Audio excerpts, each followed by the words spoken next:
Hello and welcome to IIEA Insights with me, Dan O'Brien. Today we are discussing housing, an issue Irish people have been telling pollsters for years is among the most important facing the country. But in this, Ireland is far from being alone, and policy on housing is a topic of hot debate from here to New Zealand and back.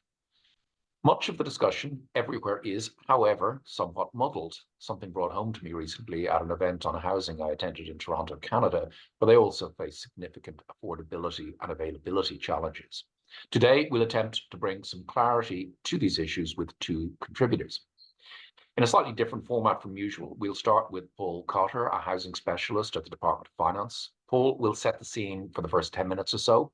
As a civil servant, it is clearly not his role to comment on policy, so he will depart after his scene-setting remarks and leave myself and Professor Michelle Norris to discuss policy issues. Michelle is not only a leading scholar in the field in Ireland, but also international. Among many roles, she is on the advisory boards of two of the most influential academic journals in the field and was one of the authors of the recently published Housing Commission report here in Ireland. So thank you both for joining us. And as mentioned, over to you, Paul, to set the scene. Thanks, Dan, and thank you very much for inviting me on.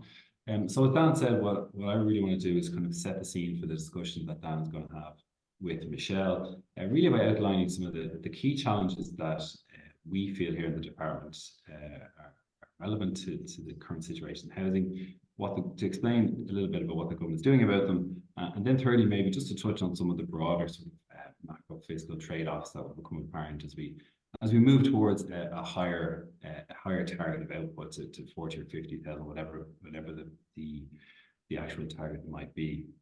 So we all know the story in terms of Irish housing. We had a massive oversupply of housing in the early to mid noughties, followed by a chronic underproduction over the last decade or so. I think one of the kind of underappreciated things within the construction industry is just how much it's changed from those days. So it's changed across a whole host of areas, but just to pick out three. One is in terms of the typology that we now expect the industry to produce. So there is a much greater emphasis on apartments, higher density living than we had in the past. The second is the standard of the product that the industry has to produce now. So both in terms of energy standards, but also construction standards more generally, it's a much better product than it was 20 odd years ago. And thirdly, the funding landscape has changed dramatically, something I'll touch on in a minute. So there are many challenges in the housing space, but kind of three of them that we look at here in the department are viability, funding, and delivery or capacity. So I'll take them one by one. So to start with viability, really the viability is probably the biggest challenge in Irish housing. What I mean by that is that a lot of builders and funders don't believe they can achieve a price greater than the cost of production in the open market. All right, but in discussing that, it's really important to differentiate the higher density apartment viability challenges with the traditional house building challenges, because they're much more acute in the higher density subsector. So why is that important? So the National Planning Framework, which is the highest level of planning we have in the country, is currently being revised. It, in broad terms, specifically targets a greater output of higher density housing. So terms like compact growth, 15-minute city that a lot of you will be familiar with. The state essentially wants more of this type of housing for a whole host of environmental, fiscal, and social reasons. So it's important that we get this output, but the problem is that type of housing is the most expensive type of housing to build. Okay, so a pretty standard two-bed apartment in one of the major cities will cost somewhere in the region between 450 and 550,000 euros to produce, and in many instances, that's greater than the price developers believe they can achieve in the open market, resulting in essentially no production of build-to-sell type apartments over recent years. The only apartments being built are for the rental sector, either the private rental sector or the public rental sector. I can talk about that in a minute. The second issue in viability is the recent bout of inflation we've had. So construction material inflation has been about 35% over a 2-year period, January 2022 to this year. And what's that meant is that we've had this high structural cost base because of the typologies we're trying to build, i.e. apartments, and that's been compounded by a cyclical increase in prices, which means that we're left with these viability challenges that are really, really acute in the apartment space. Related to the viability is funding. So back in the day, your average developer got 100% debt funding from one of the domestic banks, built out the units, either houses or apartments, sold it for the buy-to-let market or for the buy-to-sell market, and then repay the banks. That model is gone. And again, it's important to understand what's replaced that in terms of the apartment space and the housing space. So on the apartment space, as I mentioned, it's a different model now, with essentially no speculative development for the build-to-sell market. The apartments that are getting built over the last number of years are essentially being built to order, either for the state or for a private investor, an institutional investor. In other words, these apartments would not have been built if it wasn't for the state or for the private investor agreeing to purchase them upon completion. So it's a completely changed model from what existed. The other challenge in the funding space is equity. So given what happened in the crisis, a lot of the developers that did survive didn't really have any equity. So when they're going out to banks who now only offer maybe roughly 65% loan to cost debt, they need to bring in a third party equity provider of some description. That can be expensive, there can be access issues, so it's a challenge for many developers. On the house building side then, it is different. There is still a speculative model. As you all know, housing estates get built, they're sold, many of them to individuals. Although it is fair to say that a significant proportion of new housing estates are effectively underwritten by the state by one of the mechanisms, by Part 5, turnkey acquisition, Help to Buy, or first home.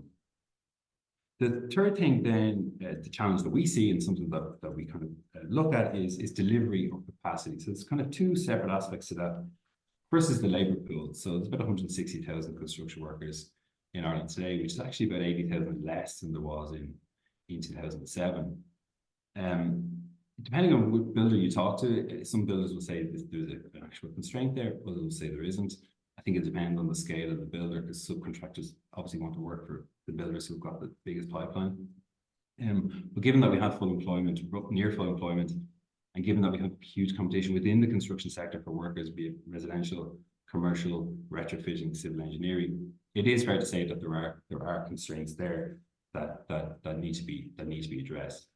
The other area of delivery or capacity is around productivity. So in general, construction is a low productivity sector. That's true in Ireland, but also internationally.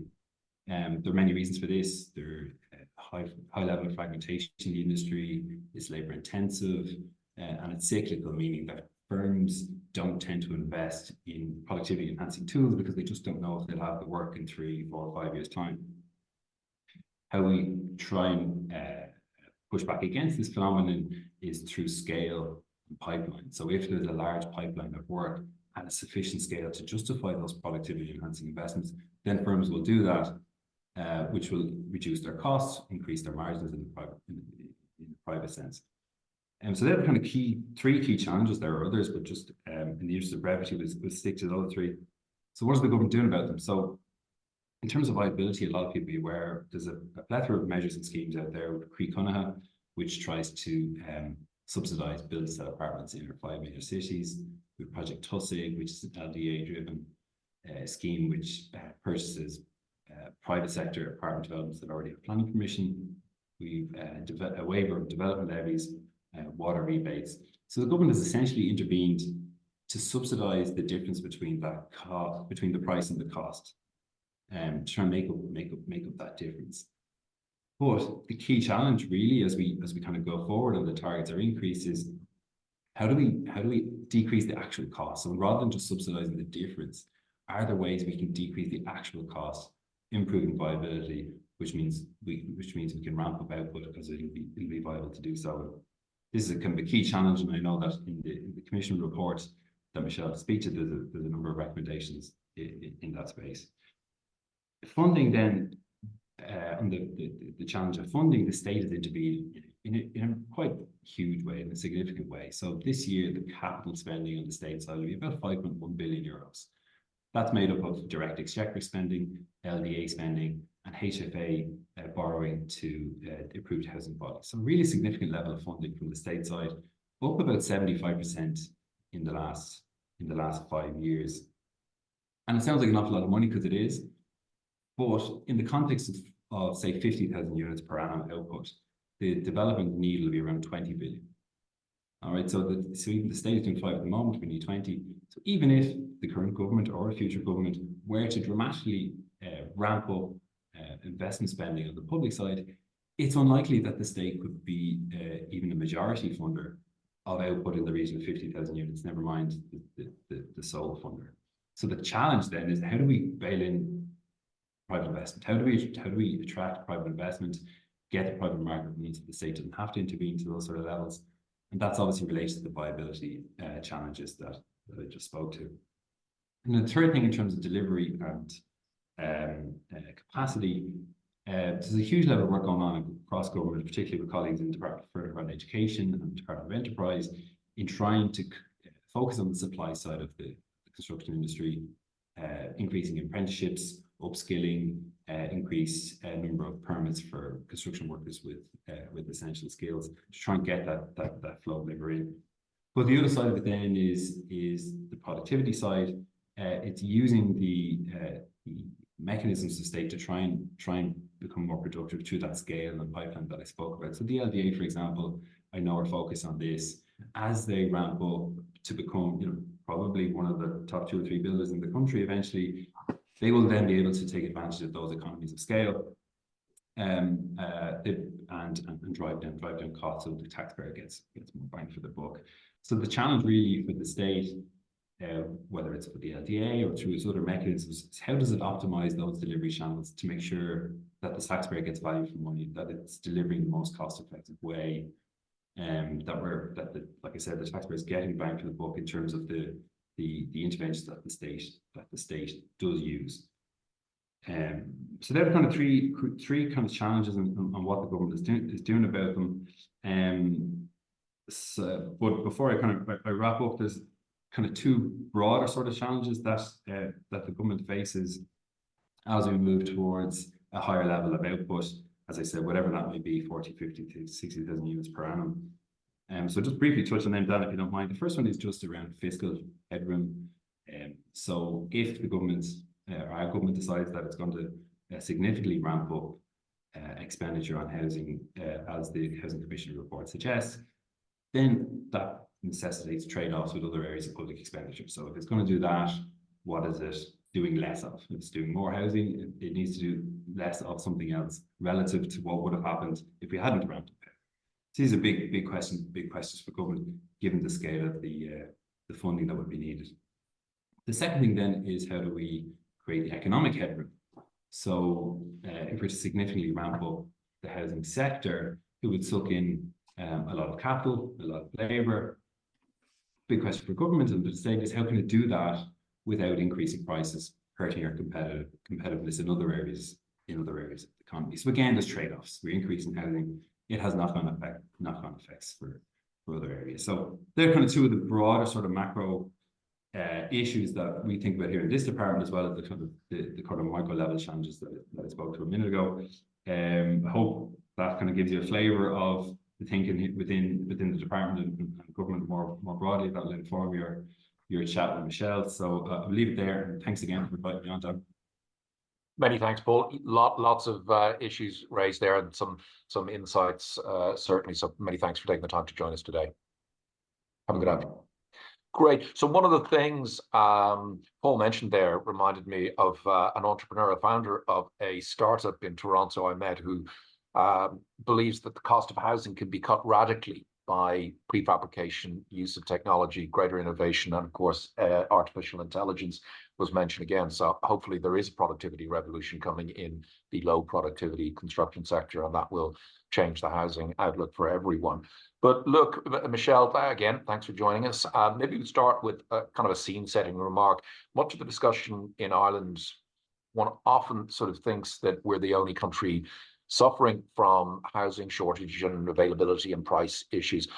Maybe you'd start by putting in a comparative context, looking at the various metrics that we might usefully look at to see how Ireland's housing situation compares to our peer countries, things like house prices relative to incomes, rents relative to incomes, social housing rents, social housing waiting lists, those sort of metrics where we have some sort of comparative data. Give some thoughts on how we compare with our peers. Well, if you look at the metrics, certainly for Europe, Ireland's situation is, I think, a bit more complex than the public discourse really reflects. So certainly house prices and also private rents in Ireland are high compared to the European average. 2021 data from Eurostat, for instance, indicates that house prices here were the highest in the EU. And also we had the highest increase in house prices since 2010. Now the increase in rents wasn't as dramatic, but rents also appear high. The issue is the EU average obviously disguises a lot. So house prices in other Western European countries are also high. You know, Ireland, Luxembourg, Denmark have very high house prices, whereas the average house price in Eastern Europe is much, much lower. So the average disguises a lot. The other issue in Ireland that's interesting is that although our average house prices and rents are high, our housing cost overburden, so in other words, the proportion of people who are having trouble meeting those housing and rent costs are not as high as you'd expect. So again, Eurostat data indicates that in 2021, housing costs in Ireland were 14.6% of disposable income, compared to about 20% on average across the EU. So I'm sure that will surprise a lot of listeners. And it really reflects the fact that in Ireland, we have relatively high home ownership rates still. We have a lot of outright homeowners. So over half of homeowners have no own without a mortgage. Very few people over 50 who are homeowners have a mortgage. I'm unfortunately not one of those, but very few people in my age group do. So obviously their housing costs are very low. Our rents in social housing sector are extremely low by European standards. They're linked to income, not cost. And on average, people in the sector are spending about 7% of their spending on rent. So that's very low. So that means that for many people within the population aren't facing affordability problems. What we have then, I think, is very severe affordability problems concentrated in part of the housing system, and that is really in the private rental sector. So we really have a cohort of people paying very, very high proportions of their income in rent in the private rented sector, and particularly people whose income is too high to qualify for state subsidies like housing assistance payment are really in very strained circumstances. So the picture is very severe for some, but much more mixed than maybe the public debate reflects. Absolutely, and those points about how it's distributed, the private rental sector being very difficult, and then home ownership, people who own their own homes, a large amount of people own their own homes outright and have next to no housing costs, and as you say, social rents in Ireland are very low compared to other countries. On looking at the private versus public housing, maybe we'll delve into the public area more, as it's more influenced by policy. Something I often ask experts like yourself, Michelle, in this area is there a right amount of social housing? You know, what percentage of the stock of houses should or might most efficiently, most equitably be owned by the state? Is it sort of, would we aim for 20% of the housing stock to be publicly owned? Is there international evidence to say there's a right amount of social housing? I don't think there's international evidence to say what the right amount of social housing is for a particular country. It really depends on a lot of factors, how able the private market is to deliver housing, particularly for people on low to middle incomes, population density, whether it's an urbanized country, whether it's not. So in my view, what's the right amount of social housing varies per country. The Housing Commission, of which I was a member, recommended that the state should aim to have around 20% of households in social housing or cost rental housing. And I think this was kind of missed by the commentary on the Housing Commission report, but that is a very radical recommendation. So that would require, achieving that would require doubling of the proportion of households that are in social housing at the moment. It's about 10%. And that would bring us up to one of the highest levels of social housing in the world, because, well, firstly, only high income countries have social housing, mainly European countries. We need to remember it doesn't exist in large parts of the globe. And secondly, in Europe, it's concentrated in Western Europe. So, I mean, the countries that have the highest rates are the Netherlands, 30%, France, Denmark, Austria, UK, around 20%. So that was quite a radical recommendation from the Housing Commission. And the recommendation was made because we felt that it reflected the particular needs of the Irish economy and society, and also this issue I mentioned of the capacity of the private sector to deliver in the Irish context. So kind of just to explain our rationale in a bit of depth, because it's not fully outlined in the report. Ireland has a very unequal. Michelle, can I just ask you just to differentiate between social and cost rental, just for those who may not know the nuance between those two? Well, I should mention, in most countries in Europe, social housing and cost rental housing are the same thing.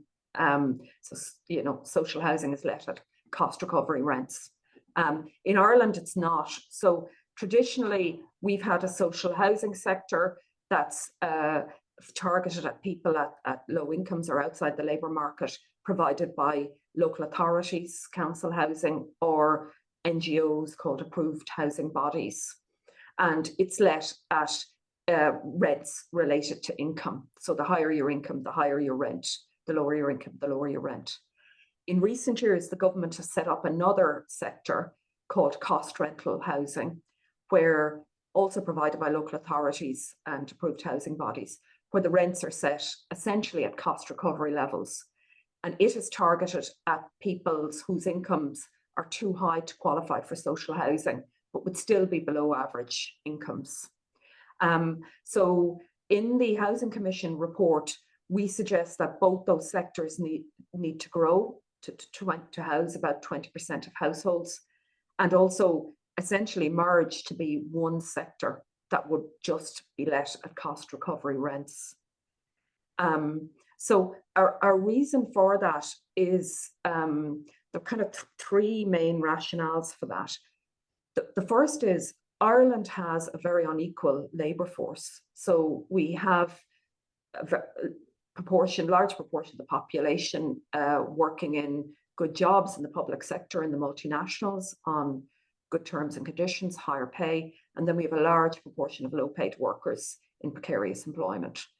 So we took the view that because of that economic situation, government needs to be more interventionist in housing in the same way it is in relation to tax and redistribution of income in the Irish context than it might be in other contexts, because we've a large proportion of people who would have incomes that would make it difficult for them to secure housing on the market.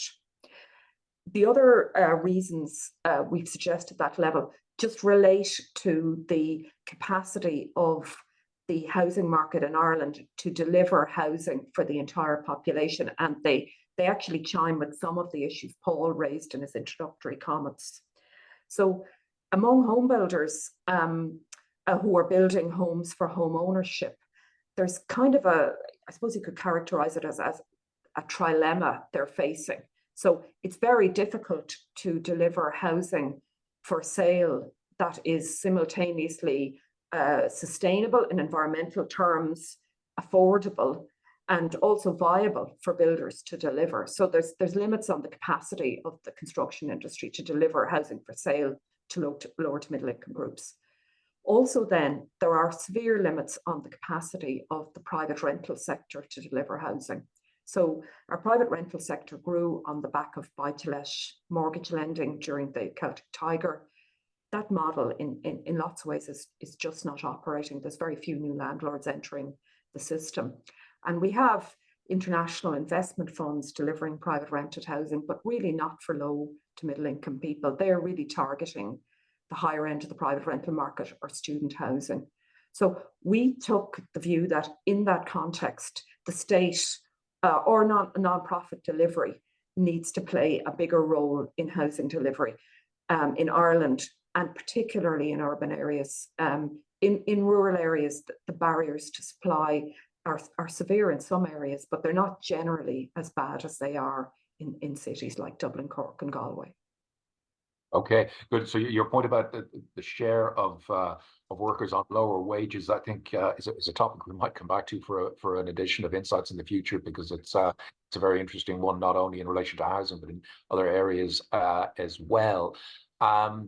In terms of the move towards the cost rental model, Michelle, maybe just delve into that a little bit more in terms of the time frame over which you recommended, the Commission report recommended that could happen, and maybe a little bit more on this, the constraints, as you mentioned, in the industry, as Paul mentioned, in getting to that those targets. Well, firstly, I mean, growing the size of the social and cost rental sector to accommodate 20% of households is certainly a medium-term objective. We didn't put a time frame on it, but I mean, if we were to do it over the next decade and a bit, it would require, based on current output, about 50% of housing is in that social and cost rental space. We also suggest housing output should be grown. There is also an issue that we have a large social housing sector at the moment where we've a lot of people on low incomes in the sector, and they pay at the moment rents related to income. The average rent at the moment in social housing in Ireland is €70 per week, so it's extremely low. So if we were to transfer to a system where people paid rents at cost recovery level, obviously that would need to be phased in to ensure affordability is protected for existing tenants. And the way that happens in every other country in Europe, so, you know, Austria, Denmark, France, the Netherlands, rents are set at cost recovery level. So people pay a cost rent, and if they can't afford to pay it, they get a subsidy from government, like housing assistance payment, to enable them to do it.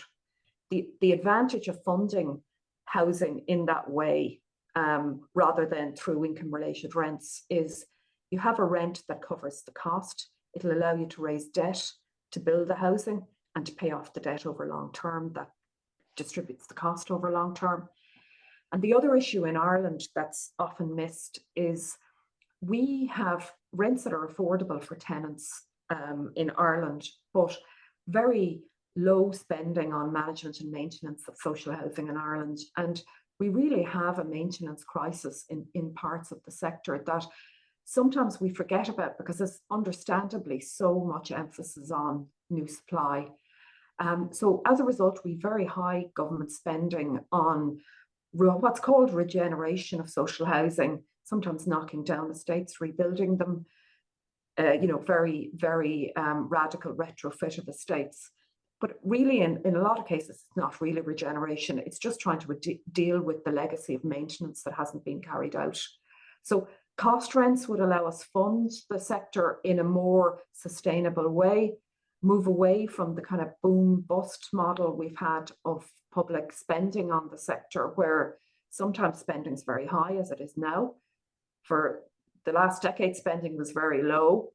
And that is a problem in itself in housing, because if you don't have stable investment, delivering housing, like any infrastructure, is very challenging. But it would also allow us to address this issue around proper management and maintenance of the stock. Moving towards the private rental sector, the housing assistance payment, very high percentage of people qualify for that, and it costs a lot of money. Do you have any thoughts on that model, how it compares to other countries where the state subsidizes private rents, and how common is that elsewhere? Well, every European country has a model of housing allowances, of what academics call housing allowances, like housing assistance payment. In other words, cash payments to people to enable them afford their rents. Ireland is very unusual in that those allowances are just available to people in the private rented sector. In the UK, housing benefit, which many people will have heard of, is available to homeowners, it's available to private renters, it's available to social renters because rents are closer to cost. So actually, Irish spending on housing allowances is not high by European standards. It's 0.1% of GDP currently, compared to about 1.4% in the UK, for instance, 0.8% in most of our other neighbouring countries in Western Europe. But the issue is that, and certainly the Housing Commission took the view that housing assistance payment is still it's certainly a necessary support to enable people to provide short-term support for people who may lose their jobs, be waiting for social housing. But there is a problem about the extent of reliance on housing assistance payment. So firstly, there's just not enough accommodation for people to live in. So it's a major driver of homelessness, people losing their private rented accommodation. And HAP recipients have a lot of trouble securing private rented accommodation. Also, the state subsidises about 1/3 of private rented accommodation through HAP, but in parts, HAP claimants are not evenly dispersed around the country. They're more concentrated in cities and in parts of cities where the payment will cover the rent. So there's very few in Dunleary, Rathdown, County Council area in Dublin, for instance. There's huge numbers in West Dublin. So in parts of West Dublin, about 60% of private rented tenants are in receipt of housing allowances. And HAP in those areas effectively forms a floor under rents. No landlord will charge less than the HAP rate. So it artificially skews rents. So the view of the Commission was that the state should move away from such heavy reliance on housing assistance payment. It's absolutely necessary, but it should be primarily a short-term support, and it would be more preferable both economically and socially if a larger proportion of the population were in secure cost rental housing. It brings up, we didn't discuss this in the preparation for the for this discussion, but it does occur to me, having looked at rents and house prices, that there's a big difference between house prices in some parts of the country. There are still some very low prices in some counties compared to the highest prices in Dublin, but the difference in rents seems to be much less. Is that, if correct, is that related to housing, the HAP payments? There's been, to my knowledge, no definitive research done on this issue, but you're right, it is striking that, for instance, house prices vary radically between Ballsbridge and say Tala in Dublin, but rents vary by far less. So you would expect that HAP would play a role in that, and that's certainly an area that should be further researched by government, because the distribution of HAP claimants around Dublin is very, very, very uneven, and rents are much higher in lower income and lower house price parts of the city than you'd expect. And we know this from international research. So the problem isn't having housing allowances in the system. They're absolutely necessary to improve affordability, provide emergency supports. The issue is just the scale of reliance. Okay, good. Look, moving to the private rental sector, one of the hot issues is rent controls. Clearly, we've moved in that direction. Rent controls have been used many times in many countries over in history. What's your reading of the international evidence on the efficacy of rent controls?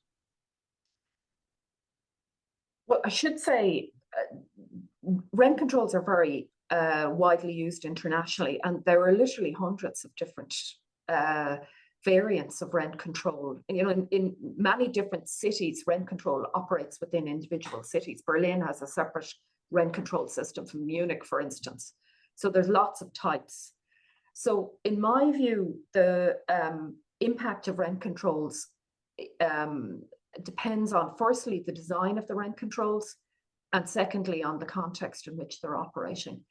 Historically, until the 1980s, Ireland had flat rent control, so rents were effectively frozen for decades. So that model, academics call it first generation rent control, is enormously negative in terms of its impact on the supply of housing. And there's, certainly in my view, overwhelming evidence that that is the case. The Commission took the view that the government has in recent years reintroduced rent controls in the I think in 2016 in the form of rent pressure zones, and they are essentially also a form of a flat rent control. So currently rent growth is capped at 2% per annum, on a flat basis. So we took the view that this kind of flat rent control is negative for the supply of rented housing. But there are other variants of rent control that do help even out the costs of rents, and do address the very significant challenges that tenants have in paying rents, that are more flexible and would be a preferential option. So we suggested that a system of reference rents that's used widely across continental Europe would allow for that. We also suggested that there should be some opportunity for landlords whose rent has fallen very significantly behind market to regain some of those losses and to rebase rents closer to market. So that would allow for some more flexibility in the system. Now, the other while retaining protections for tenants.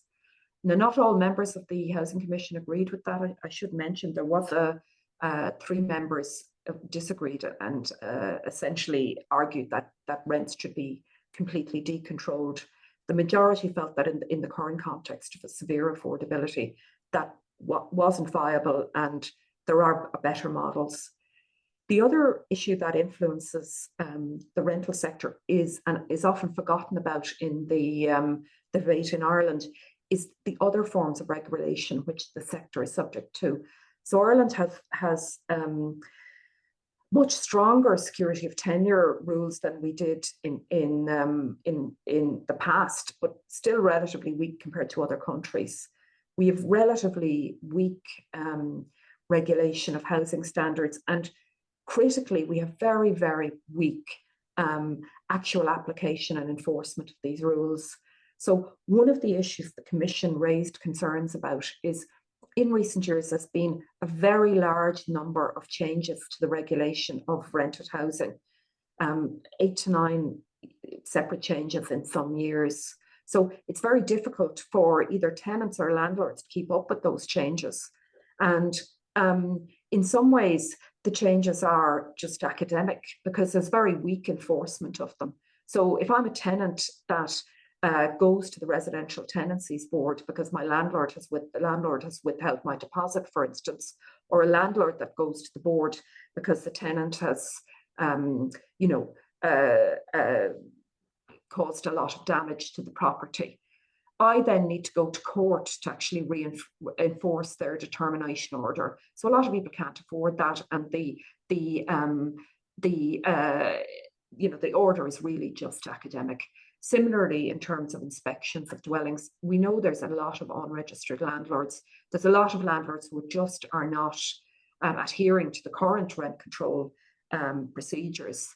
But the system is very weak about identifying landlords that just aren't registered completely outside the system. So that we're better off having fewer regulations that are properly enforced, fewer and realistic, balanced regulations that are actually properly enforced.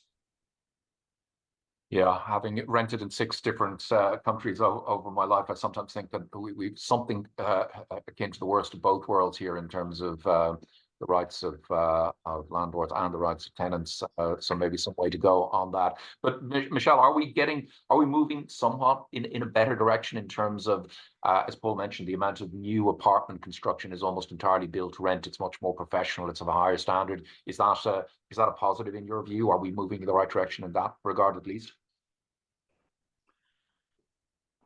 I suppose my view is it could be a positive. Well, it's certainly a positive that there is more supply, and particularly of private rental accommodation. So we have a population structure that requires more private rental accommodation. We have a population that's much more mobile than it was in previous generations. So people move from home to another part of the country to go to university, for instance, and then maybe move for a job. We have a lot more migration into the country. So and migrants need private rental accommodation. They find it difficult to get social housing. They may not qualify. They find it difficult to buy. They don't have a credit record for a while in a new country. They may not then want to buy. So we need more private rental accommodation. So increased output, in my view, of any type is positive. I'm, however, less kind of committal in terms of whether the type of output we're getting is the right type of output.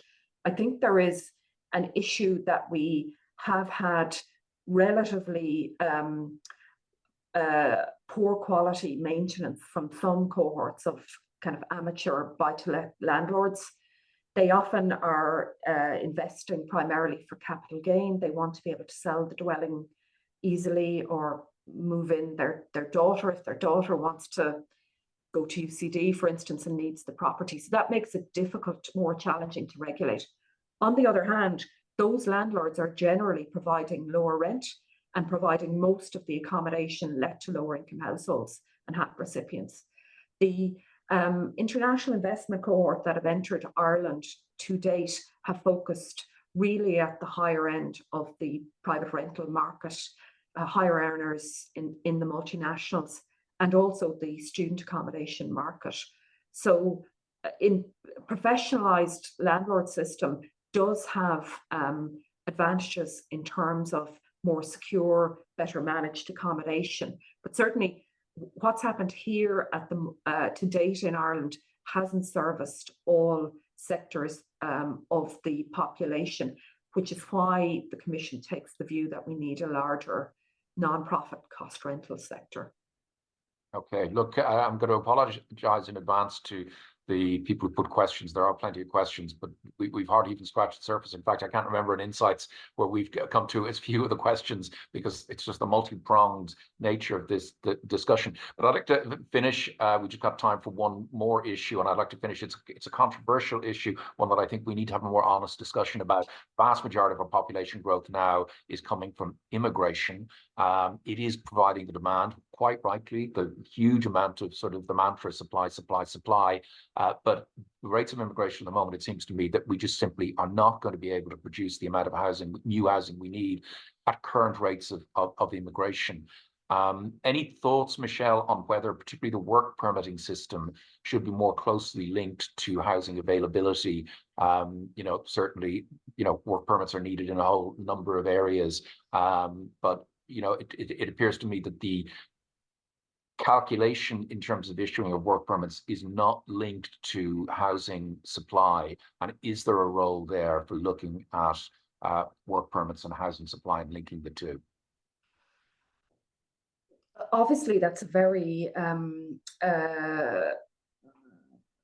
big political debate in the country at the moment. But our population is growing very significantly at the highest rates in Europe, and there are two components to population increase. One is natural increase, excess of births over deaths, and the other is migration. So currently about 2/3 of our population growth is due to migration, and migration has particularly high impact on housing demand.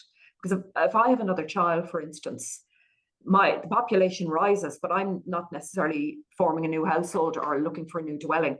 Whereas migrants are generally new households, so they have a particularly strong impact on housing demand.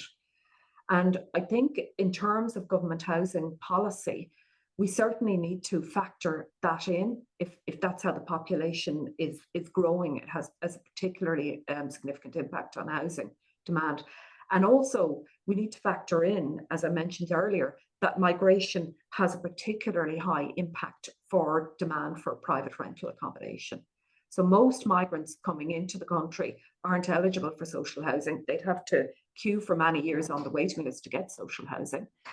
And also, they have big barriers to being able to purchase a home in this country, and may not wish to, like many Irish people who emigrated in previous generations may wish to go back to their country of origin.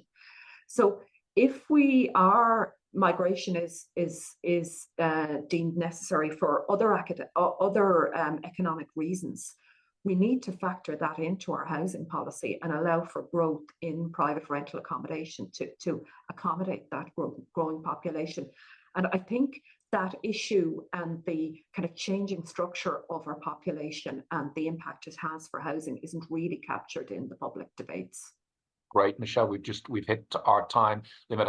Without in any way, one often says we could go on and on, but I think we could be here until 5:30 this afternoon and easily just keep the conversation going. I think it's one we'll have to come back to. But many thanks for giving us your time and your insights and your expertise. It's been really helpful, and certainly I've learned a lot. I suspect other people have. Thanks also to Paul from the Department of Finance, who joined us earlier. But again, thanks to Michelle, obviously most importantly, and everyone who joined us. Have a good afternoon.